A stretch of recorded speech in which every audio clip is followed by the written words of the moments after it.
Çelik bugü ki kiya yaka? Sumi kolyeya man giriftam برای کارش پیش بردن خب کار نشد خب سوما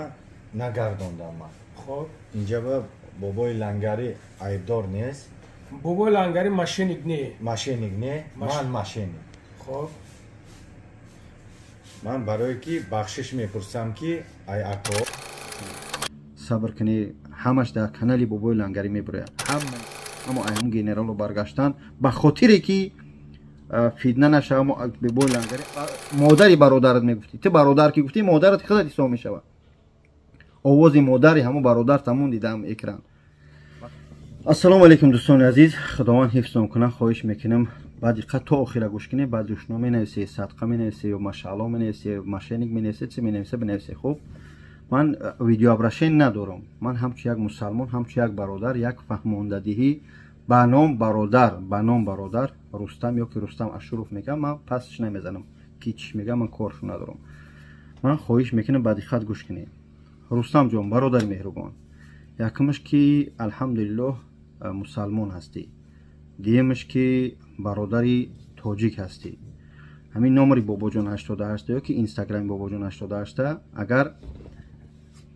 تمام دنیا میاد یافتن من دکرده اگر بخوای خدا همین مسئله ویدیوها تا بیا بس که برادر تو مسلمانی او بروی انسان ریزاندن یا از جانب الله میتیه الله میگیره مقصد ای از پروردگاره اما الله میگه پروردگار ما آفریده میگه که من مادر شما را آفریدم یعنی که آفریندگاری چی میگن مادر هستم به کدام خاطر من مادر گفتم برای که اینه اگر که تو دز باشی یا که من دز باشم خود من مثال بیارم با قهر نکنم دز باشم زیناکار باشم آدمکش باشم همه چیز باشم وقتی به در خونه من کی بیاید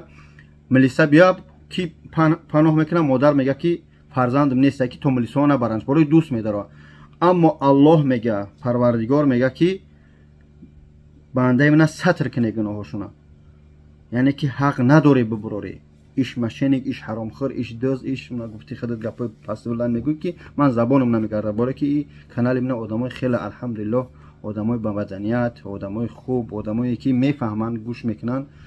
شاید ای پادپیچوش ما رو برادرها باشم بعد خط گوش کنین نگاه کن رستم جان برادری عزیز الله میگه ستر کن حتی بگم که اگر که از نقطه نظر انسانیت مسلمانی بگیم متاسفانه خیلی دور شدگی تو کارت بازی میکنی قمار بازی میکنی حتی جایش بود که کارت موندی سوم طلبیدی از مردم چی برادرای خودم میگن یعنی که هیچ زور کردیم اما من نموندم نرسیدم منت نمیکنم در کارخونه من اومدی شیشتی در کارخونه هم شیشتی همجا اگر یادت باشه الحمدلله پیاله چای مگرفت نگرفت یاد ندارم کم کارو بسیار بوده حجم دادیم شما میدونم اما تو امروز فیدنه که دوره کلیه بود ترا صدقه کلیه کنه صدقه نام کامرانت کنه اصلا که اگر تو برادرش میشیدی روزی که در پستی در سختی زد تی نامرد نمیگرفتی یا برادر یک قطعی کن نکروز نمیگرفتی ما گفته گریخت کوفتیم ای تکریم یک برادر گه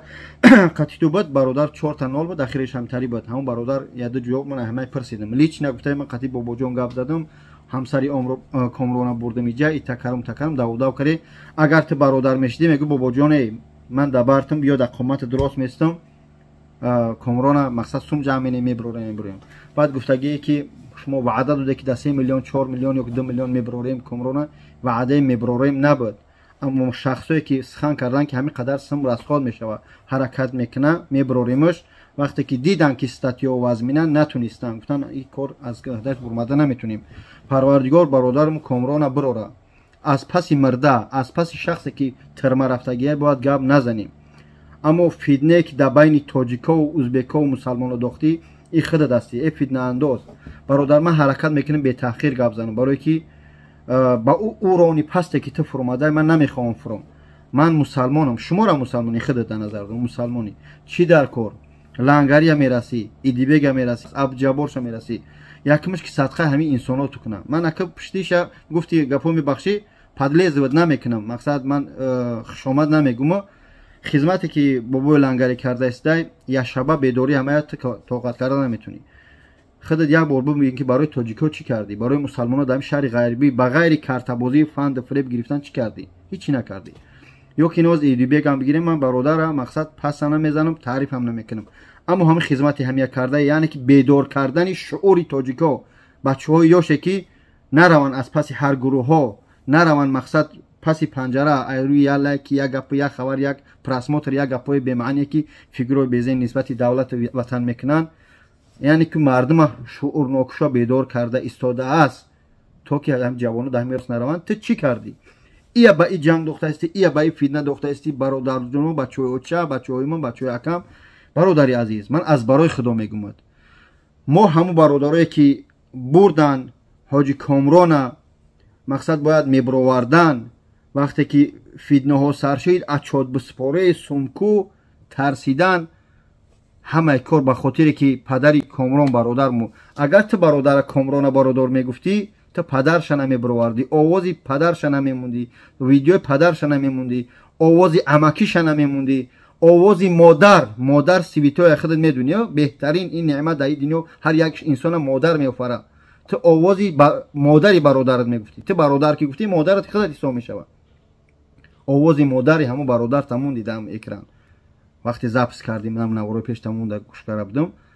اما نک بیا بس که برادر اهمی خوبی کردن میتونی از برای خدا نکو تمون سلمانی میگوی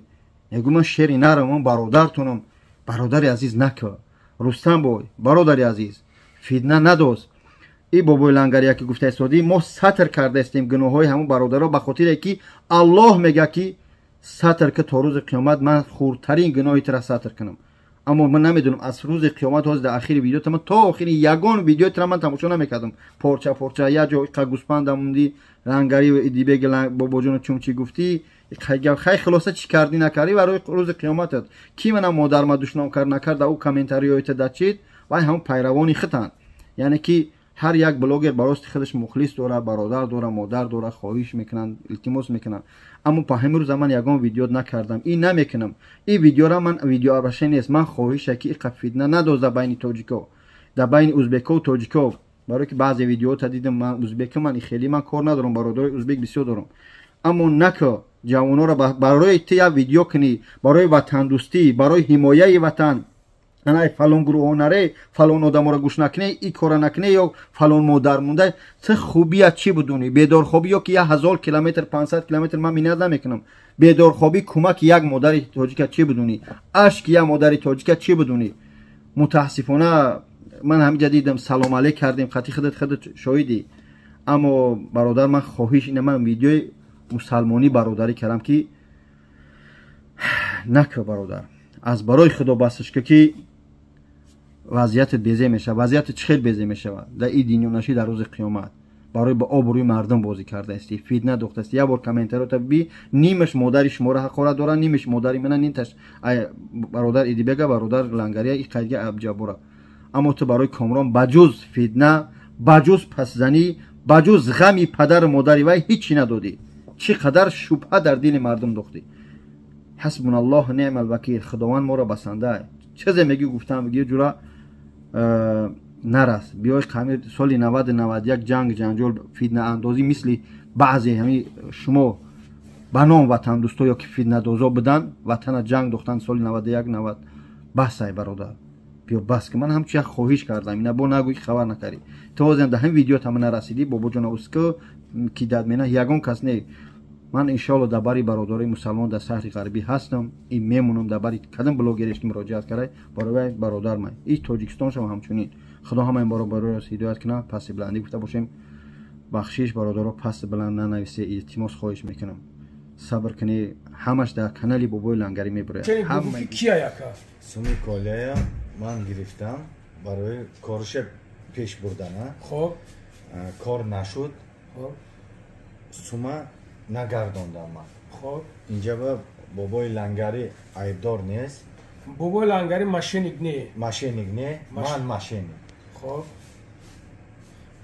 من برای کی بخشش میپرسم که ای اکا 500 تا باید 120 تا من شما را چی گفتم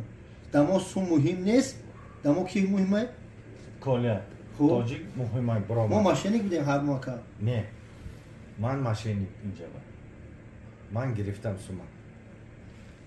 خوب دوستان عزیز سپردیم اما ای هم گنرال رو برگشتن به خاطری که